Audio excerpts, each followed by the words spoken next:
Hey everybody, it's your boy SergDragon, and welcome back to another edition of the Heavens Monsters podcast. With me today is Chris Petrie, Andre Mitchell, Yo, and Mike Henry. ready for another episode of the Heavens Monsters podcast? Give me a hell yeah. Yeah, yeah. For another episode of the Heavens Monsters podcast? Give me a hell Yeah, yeah. Let's talk. Gotta be considerate about my mom. She's still trying to catch some Z's. Doesn't help when I'm screaming them up. And let's go. So today we're going to cover Impact Wrestling from last week, from July 28th. So let's do this. First things first. We have the Motor City Machine Guns, the new Impact Tag Team Champions, and the Good Brothers tonight, Carl Anderson and Doc Gallows, okay, he's not Duke Gallows no more, made their in-ring debut together as faced off against Rito Scum. Really?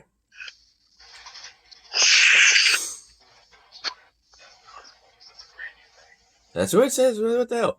And also, what they've did? It's going to be in the main event. Duh.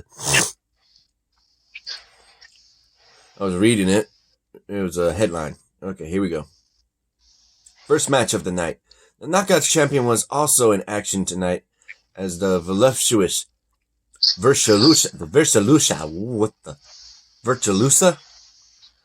Diano Perazzo battled Kimberly, all at an incredible, exciting night. Oh, it's just recapping what happened tonight. Eesh. What's the first match then? Oh, there you go. World title match was a thing kicked off tonight. Nice. Let's do this.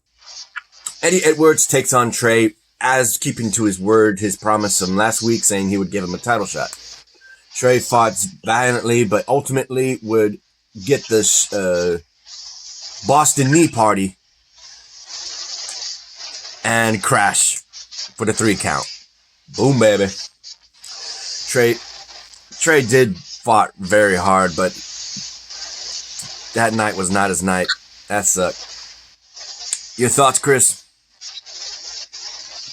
Yeah, they were still the Impact Heavyweight Champion. So it was a good match. I was surprised they have a handshake for sportsmanship before EY came out. Andre? All right.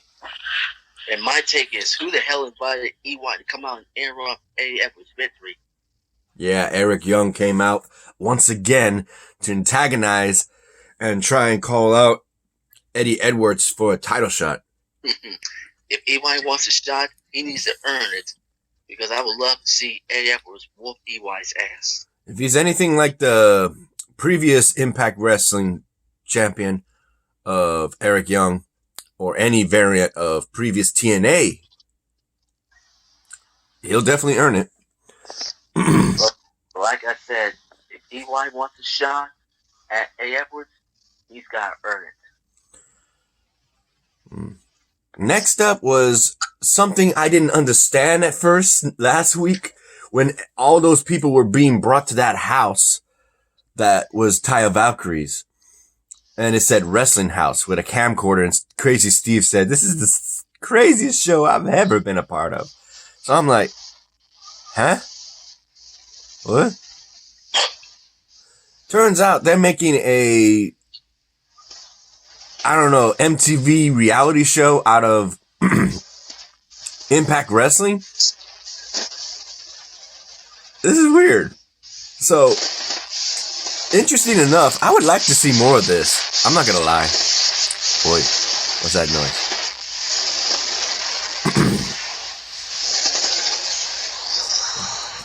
Turn that down. So, as a result, we find out that that house isn't even Taya Valkyrie's. So, like, then whose house is it? It belongs to Tommy Dreamer. still on the deal. Oh. Okay. How you doing, man? I'm good. That's good. Get talking with Chris's dad.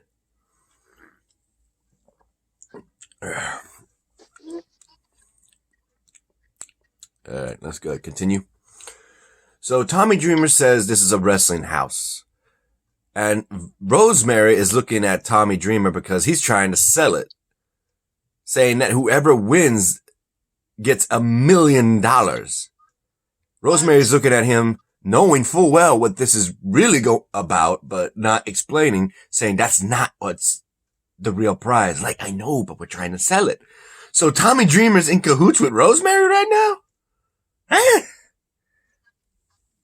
So this whole thing is just scrambled. They say there's 6 rooms and you got so many people that's more than 6.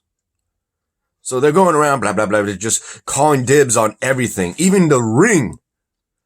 And it's outside and it goes straight up into a match between Crazy Steve and AC Romero.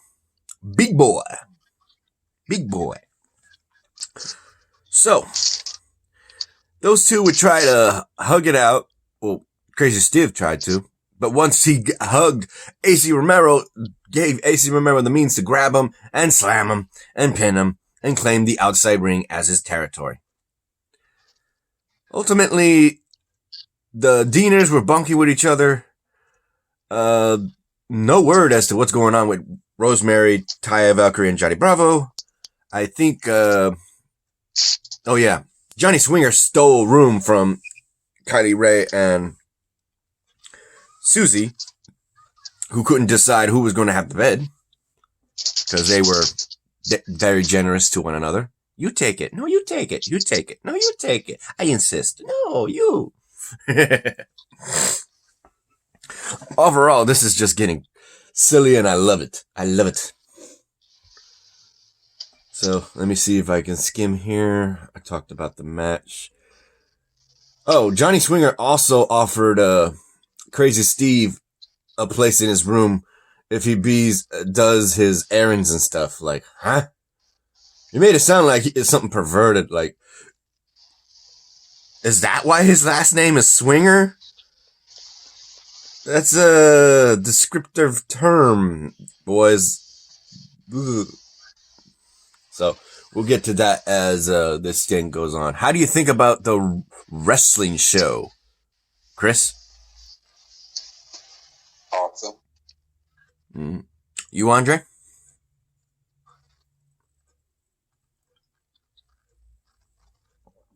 Andre?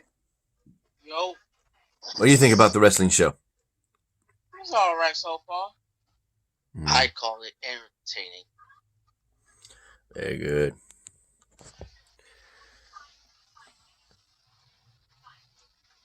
Next up, we have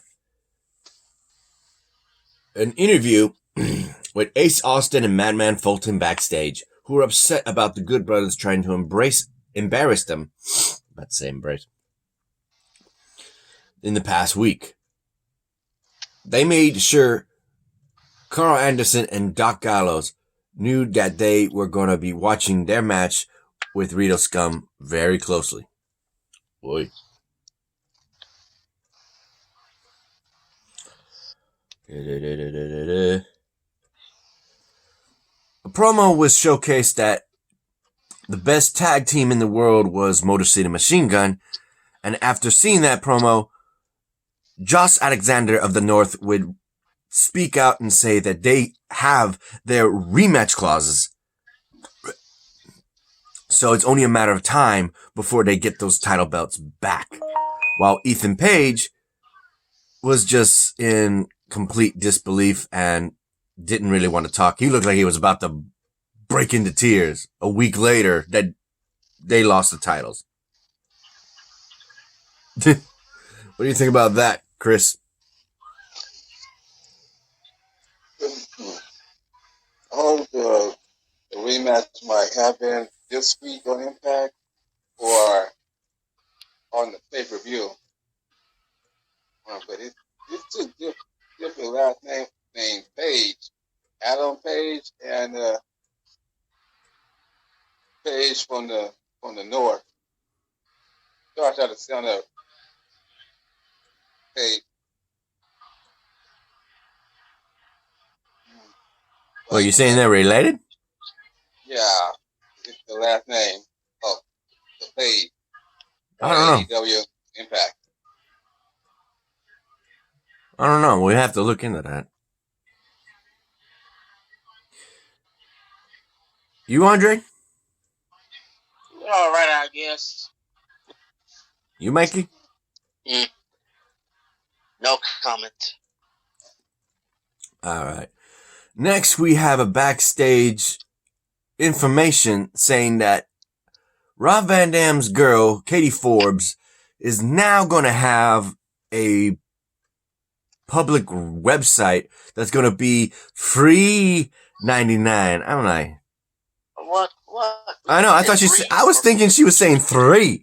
Like, 1, 2, 3, 99. No, it's free. FREE.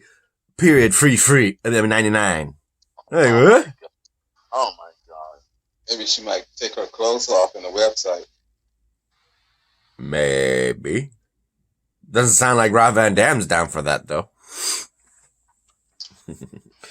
In which case, backstage is pretty complicated, knowing that Ken Shamrock and Sammy Callahan are both arguing about what is to be done about their supposed tag team in the future. And Ken Shamrock says that he blames himself still and that no one's more harder than himself. And he's saying that he might have to take a leave. And Sammy Callahan's like, what does that leave me then? Earlier that moment, though, before that conversation happened, Katie Forbes was walking by and accused Sammy Callahan of being a fan of hers and saying, what? Why are you back here? Has she been living under a rock? Does she not know how dangerous this man is? Former world champion, 2-time world champion at that. At the expense of Brian Cage. And she just does that? What a dummy. She goes and brings him after that conversation with Ken Shamrock and saying, don't go looking at my girl, man. Because if you do, you go get dropped. And he goes and says, you know what? You right. You won't even see me coming, Rob. He's like, what's that supposed to mean? What's that supposed to mean? What's that supposed to mean? And basically, they were in a hurry to get to the stage. So she announces the website. And they're doing a countdown. 3, 2, 1. Oh, by the way, who's happy to see the bubble butt of Katie Forbes back? I see that finger, Chris. Andre, you happy to see Katie Forbes again? Shaking her booty? Oh, yeah, I am. And you, Mikey, how do you feel? Hilarious. What have to happen next is disturbing. So Katie Forbes has some photos that she was running through Rob Van Dam, and she's saying, oh, are you sure about this one? You got this all hanging out. I'm like, okay. I'm like, what kind of photos are we looking at? So they revealed the photos of a sneak peek for the free website. I don't know the website. They haven't made a link in the descriptions. That sucks. So they revealed the photos only to have the hacker, Sammy Callahan, put his face on all of Katie Forbes' bodies. She is mad as fuck. She is mad as fuck. She is toting a tantrum right there in the middle of the ring. I'm like, I worked so hard. I did not need to see Sammy Callahan's face with that body. That was disturbing. What about you, Chris? I have no time with that. You, Andre?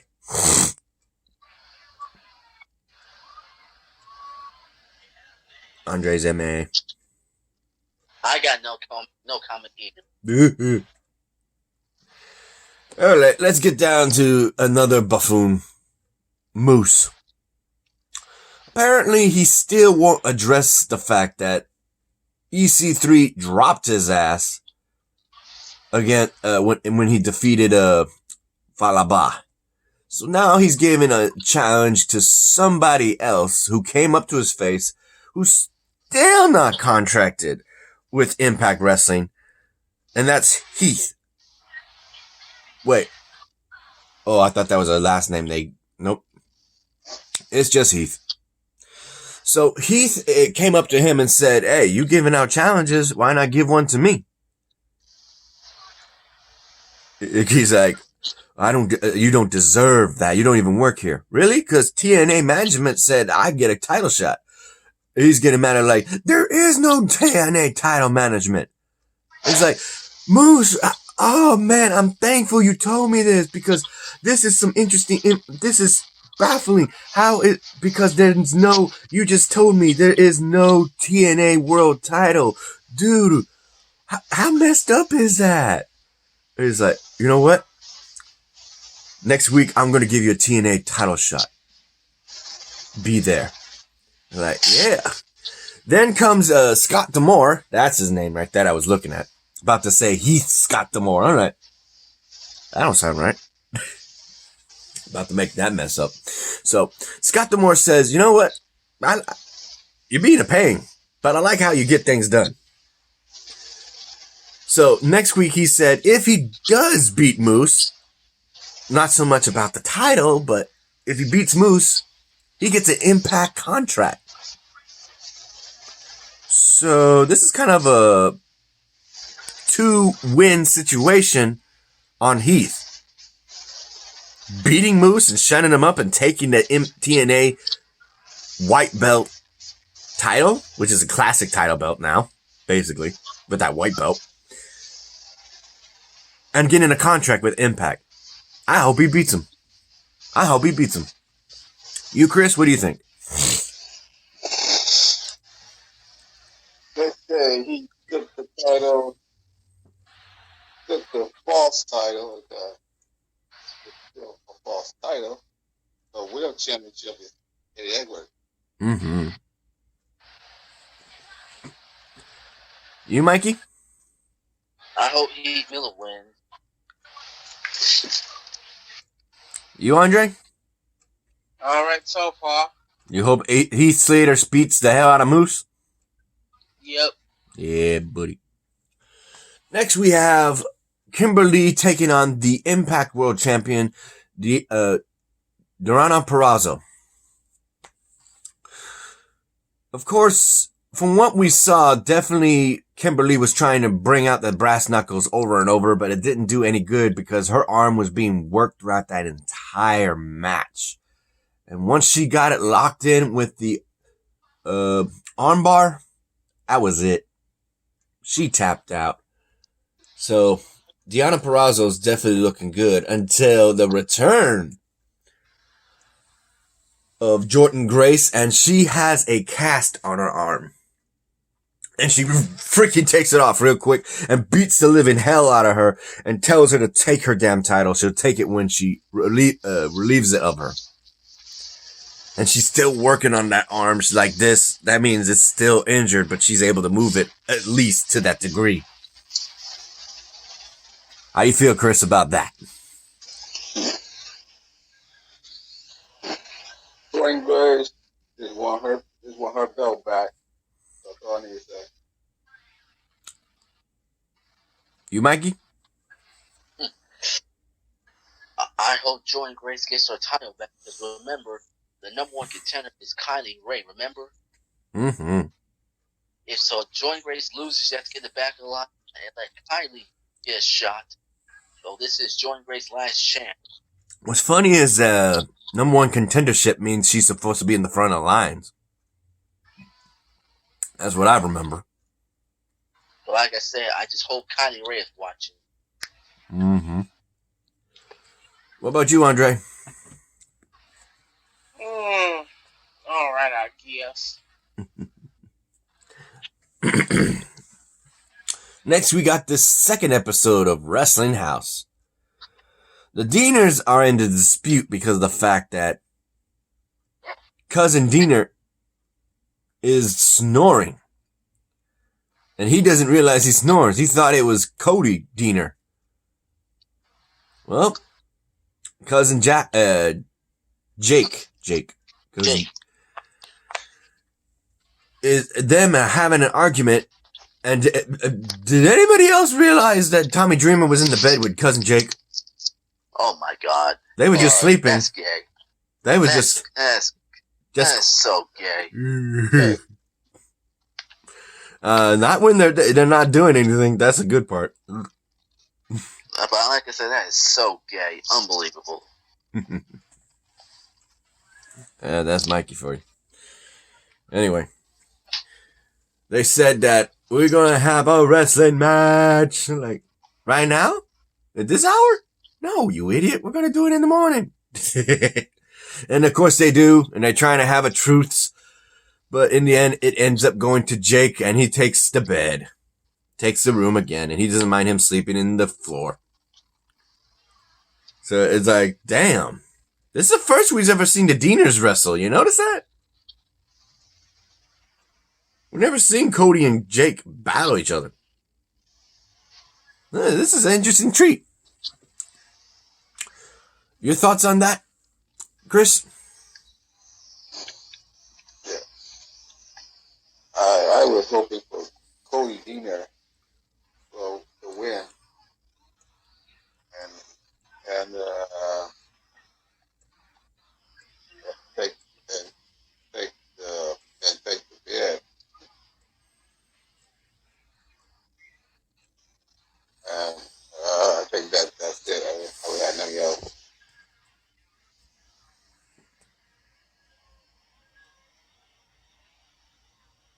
Chris. Huh? Yeah. Andre. Who's that? Sergio's wife? No, hell no. What? What the hell? You now just seen this, Mikey? They had to add this on the website. Oh, dear God. This is every kind of hell. Yeah. Oh, apparently Suicide was invited by Dex to the Rascal House. And he knows what's all about. He's got that smoke coming off his mask. And they're getting high and it's getting creepy and stuff. And they're like, I'm my bad. I made a mistake. I thought he was a Power Ranger. I'm like, he ain't no Power Ranger. What Power Ranger you thought he was? He's saying, man, you is a weird ass Power Ranger. He popping up all over the place. Like, I bet you there was a bunch of, either it was clipped of recordings or there was a bunch of people dressed up like Suicide. Also, fun fact, this Suicide has long hair. Anybody else notice the hair sticking out? Long. Go ahead, Chris. I haven't noticed. I did. Thanks to that promo. I would see that he had light brownish hair, could be a blonde of some kind.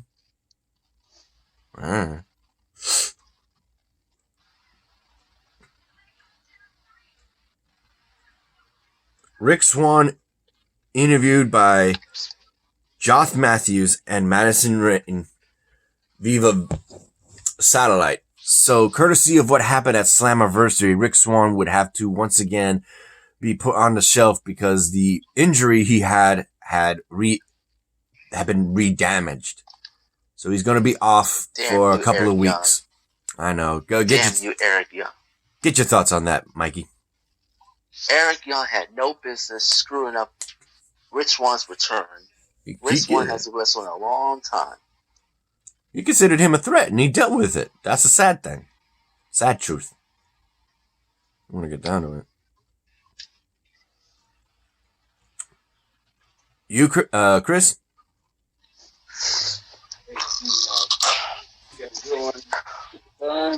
And he's definitely become Impact Champion for the first time. Almost had it. It's just as bad when Bobby Lashley is still in the ring. Oh, what is that? Moose. I'm mistaken Moose. Moose did that to him. That's right. Not Bobby Lashley. So, Andre, what do you think about the sad truth about Rick Swan not having to be injured again?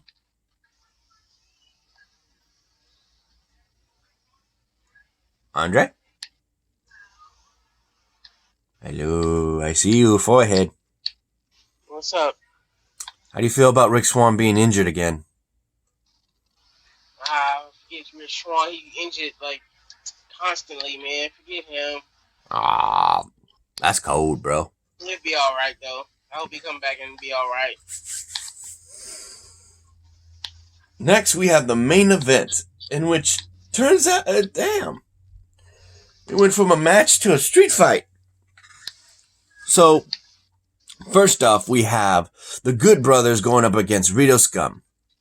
They fought tooth and nail and ended up having the Good Brothers win the match with Madman Fulton and Ace Austin on the outside. And Ace Austin and Madman Fulton jump the Good Brothers as soon as they win their match. And it turns into a street fight leading outside of the arena. After which, that's where the show ends. And damn, this ain't over yet. Damn. What do you think about that, Chris? The Good Brothers pick up the win of the Rito Scum. I just love the street fight. The Good Brothers versus Madman Fulton and Ace Austin. That was so cool. Yeah. You, Mikey? My thoughts about what? One, Good Brothers beating the Rito Scum.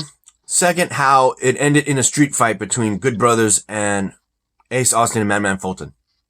I just hope the Good Brothers get their hands on Ace Austin and Madman Fulton. You, Andre? All right, I guess. Man, a few words, ladies and gentlemen.